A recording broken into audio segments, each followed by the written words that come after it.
Hey guys, I'm just here with Dragan, who is a awesome buyer's agent from Sydney and buys a lot of development sites as well as buy and hold passive properties as well. So I'll hand it over to you. This is just going to be a really quick session for those guys that are looking to leverage their time and get into the property space. So Dragan, do you want to just give us the elevator pitch on where you're based and what it is that you do and how you can help people? Fantastic. How are you, Adam? Thanks for having me on. Well, pretty much, my name's Dragan. I'm director of Buyers Agency Australia. We are based in Sydney, and we've got an office in Brisbane as well. So we pretty much focus on investment properties. Look, I would say about 50% of our buyers are just your standard positive geared properties, buy and hold sort of strategies, and then I've got the other 50% that are looking to manufacture some sort of growth from their properties. So just to give you an example, a rundown, maybe renovated house that we purchased under market value that might need 20, 30K for an uplift that, that can bring you back, of course, depending on the area, anything from, 50 to 150, 200K. So, yeah. Yeah, awesome. So you're not a typical buyer's agent, because normally I'm against some types of buyer's agents that just like to flog stuff. I won't say crap, but I am very selective on buyer's agents that I speak to and that I liaise with. So you're a little bit different.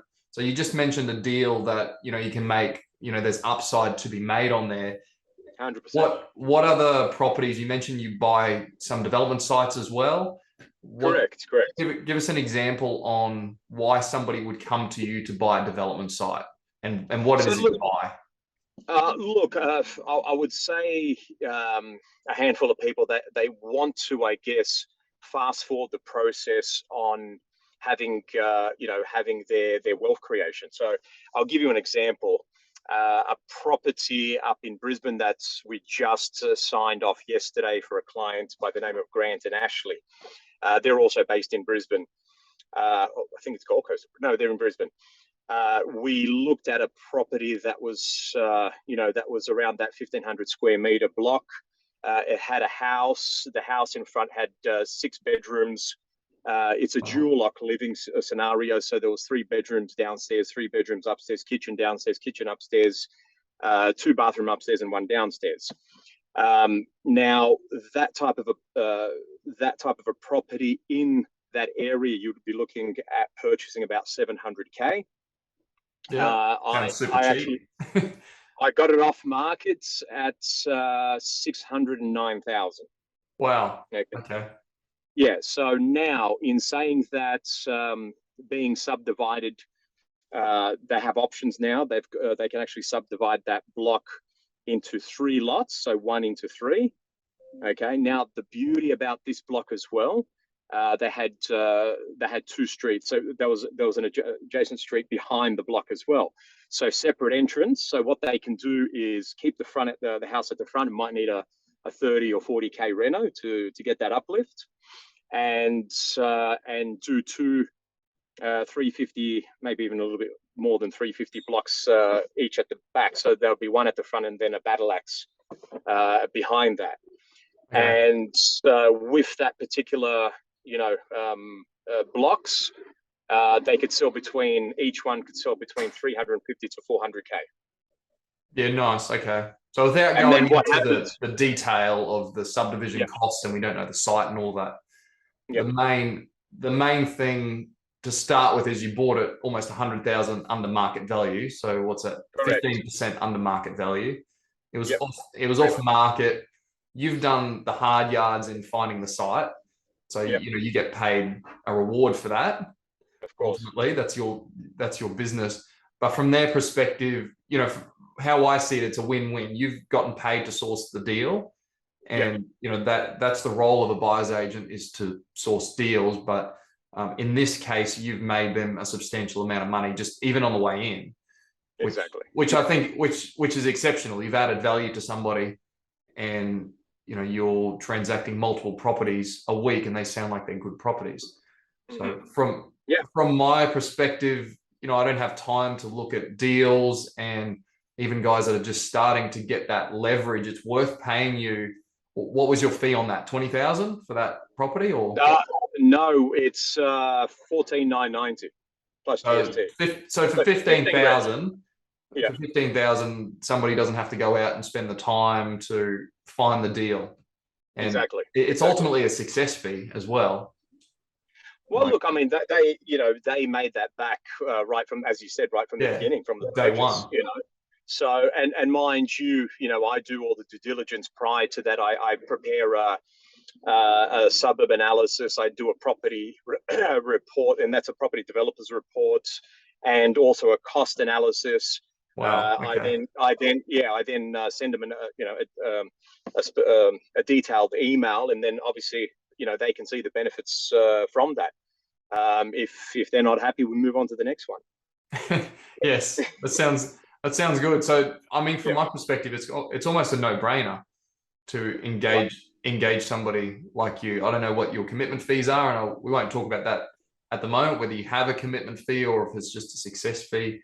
But Yeah, I've used plenty of buyers agents before, and none of them have ever brought me deals anywhere near as good as that one. It is on the smaller yeah, end of the spectrum, but yeah, even yeah, yeah, even at all ends, yeah, I've not ever had somebody, well, with the exception of a couple of bigger sites. yeah, There's not yeah, many people that can source those sorts of deals and do it yeah, consistently. exactly. And look, and also to make a point in this conversation that that particular deal within 6 to 8 months from start to finish, and I mean finish if they were to sell off the blocks, obviously on a quieter market it'll take longer. Once sold, they pay down that that if they want to keep the house at the front, and sometimes they could even pay it off. Sometimes they'll have as little as 100K or 200K owing on it. That's a five, six, $700,000 property. Yeah, so it's a That they're life further. changer for people. Instead It of is. buying your own home, you could do one of those, pay off most of it, Yeah. and then go It's and buy two principal places of residence if you really wanted to.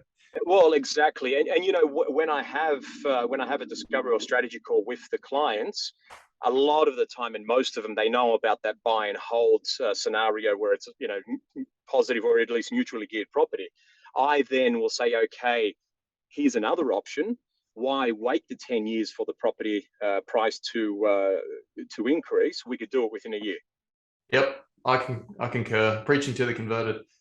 Yeah. So I the reason I originally reached out to you is I saw you in an article. Well, I didn't see your face, your mugshot, but I saw your name mentioned in an article, and I just looked you up to see who you were. And the reason I did that was you had a different outlook to what the rest of the media is painting, a Hmm. different outlook on the property market. So you're Yeah. Sydney based, so you're buying in Sydney and Brisbane, from what Correct. you've said. Correct.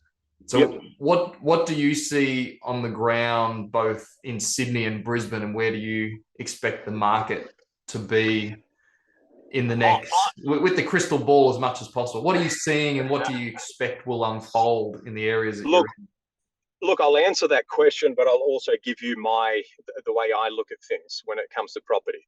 So my thing with there's going to be definitely has been a slowdown, and it's going to stay like that till early next year, maybe February, maybe March. Then I think for a handful of reasons, the Reserve Bank will pause, or if anything, they'll even have a cut. We're going to have overseas people coming in, 200,000 per year. They're going to have Mhm. to live in places, and other reasons. But those two should indicate enough that the property prices will start coming back up. Okay. Okay. Shortages of rental and all that sort of where are we going to fit all these people coming in? Yep, All I right. completely Already agree. we've got shortages.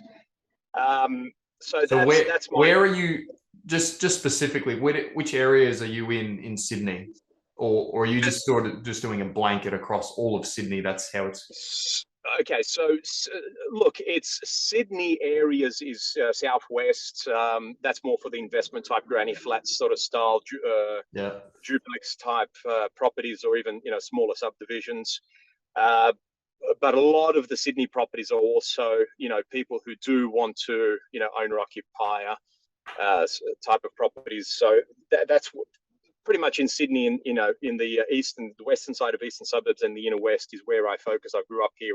I've purchased many properties here, but for that type of investment properties that are around the 400 to 800K, that's obviously going to be, Western Sydney, but also regional Sydney, coastal regions, that in New South Wales, not Sydney, obviously.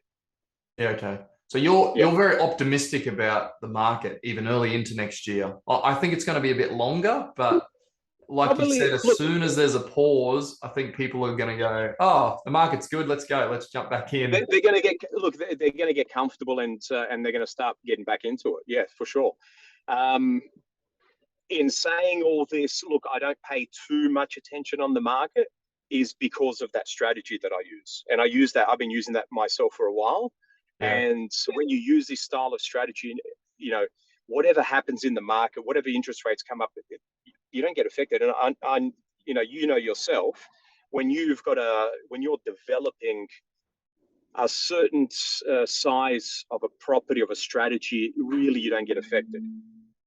Yeah, I've never, with the exception of one property, I was in a regional town, which I'll never do again.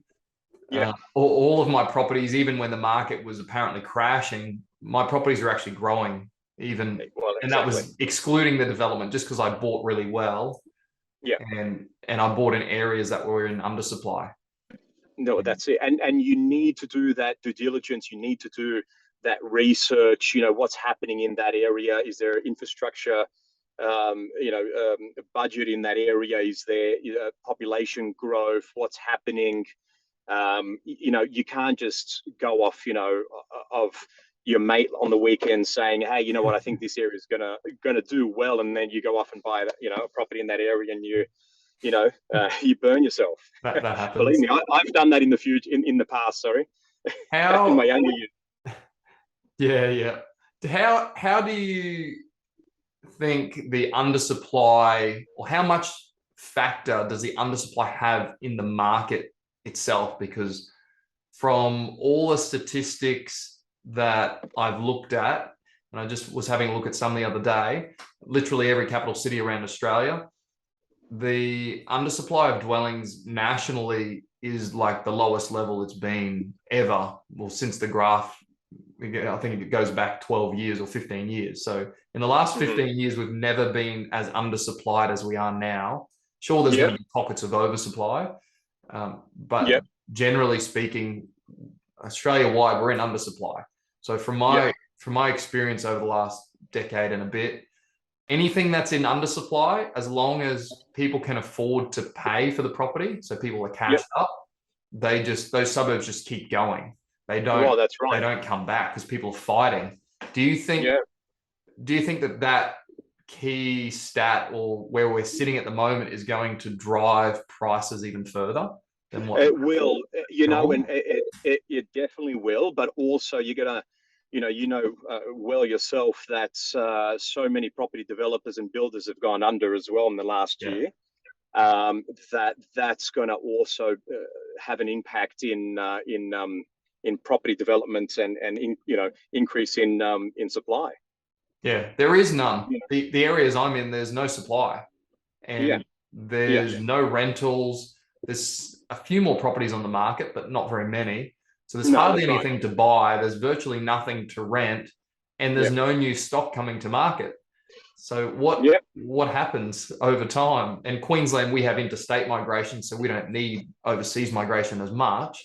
All the people from where you are like to move up to Queensland and buy a house for half the price. But yeah, from my perspective, it's just going to go ballistic. It has to. The fundamentals are there. I agree. It's just a negative media storm at the moment, trying to get people to spend less to deflate the economy. No, I do not listen to anything the media says. Whatever gives them views and clicks, they will just punch that through whatever the story is. Yes, seriously, it's just they care little about data and all about views. So that's how I see the media, the mainstream media. Yeah, completely agree. So anyway, You so know. you think early next year we're going to be in for Oh yeah, round two? I think so. Well, look, Wow. it's never gonna be what it was. Well, when I say never, I mean, probably not. Well, it's not going to be how it was the last 2 years. Put it this way, during COVID. Yeah, but there's But still we're going to go through a little correction, and then here it comes slowly back up again. okay. All right, I share Yeah, the same view. It's awesome. just a matter of when that timing is going to be, whether Yeah, it's February or whether it's later in the year. I don't know. yeah, It's a crystal ball that everyone tries to predict, but it is going to happen at some point. So, yeah, if yeah, it happens in February and you've bought in January, then you'll do well. If you yeah. buy in January, but it doesn't happen until December, then you just have to wait a few more months. Well, that's it. Look, and at the end of the day, property never goes down. So if you're buying and you have half the knowledge on where to buy and what to buy, you can't lose anyway.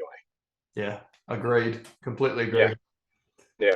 All right. Thanks so much for your time. And I'm sure No everybody worries, got Adam. value out of our conversation. If they didn't, then go watch somebody else's or go listen to the media Yeah, and see what they say. that's But it. yeah, I truly believe it's a really good buying. There's some great buying opportunities at the moment in the market. And I mean, 100%. we're gearing up to go and buy some big sites. We're in the process of negotiating some things because Yep. I think it's going to turn, and it's going to turn hard, like in a good way. Turn Yeah, up, turn turn up, up there. and prices grow, and that's just what I see in Queensland, and the other states are looking pretty good as well, really across the board. So it'd be interesting to see how it plays out, whether we see 10% growth, or I honestly think some of the areas I'm in will probably see another 40 or 50% growth. I just think they have to. People just have too much money and there's no stock. There's just no stock in some I areas that I'm agree. in. So, I agree. I agree. and I agree. yeah, and they haven't had that massive growth that other suburbs have had. Like, sure, some of the suburbs that I'm thinking about have gone, 30 or 40% already, but I still think there's another 30 or 40 to go. Yeah. I just don't think it'll happen as quick. It'll be like a traditional 3-year construction boom, which Yeah. is like Yeah. what most of us are used to, where you see all the cranes in the sky, all the developers rush to the market. The ones that do really well out of those booms are the ones that already own sites before the boom happens. So Yeah. Exactly. you can't get into the boom and think you're going to make all this money, especially not as a bigger developer, but you kind of got to lead into it and be in a position before it goes ballistic. Same as all the people that made money in COVID, all the big developers, we all had sites before COVID. We didn't become overnight, multi-millionaires. We all owned the sites before COVID, and we were buying sites in COVID. Well, So that's it. when nobody else was. Yeah, exactly. And sometimes it can be a waiting game. So, Yeah, as long as you're not waiting 10 years. Well, yeah, that's for a right. property That's to right. double, buy well, do an active strategy, and you're sorted no matter what the market does. So anyway, Exactly. thanks for your time. It was great talking to you. We will chat Thank you. again. And for all the people that are listening and watching, if you've got any questions, please just let us know. And your business details, Dragan will put those in there for people that want to use your services as well. And from my personal experience, I leverage my time as much as possible. And you're going to have deals that I'm not going to come across. And same with, people that are wanting to use you. You're going to have sites in different areas that people aren't going to have access to without you in the box seat. So, it's well worth your fee to do that. I mean, that's your business. You're good at it, and you get paid a success fee for finding sites, and you find sites for developers and positively geared properties, and you're not buying, rubbish stock that's overpriced. Yeah, is more to the point. Yeah. So, all right, thanks so much for your time. Adam, thank you for having me. Recording here.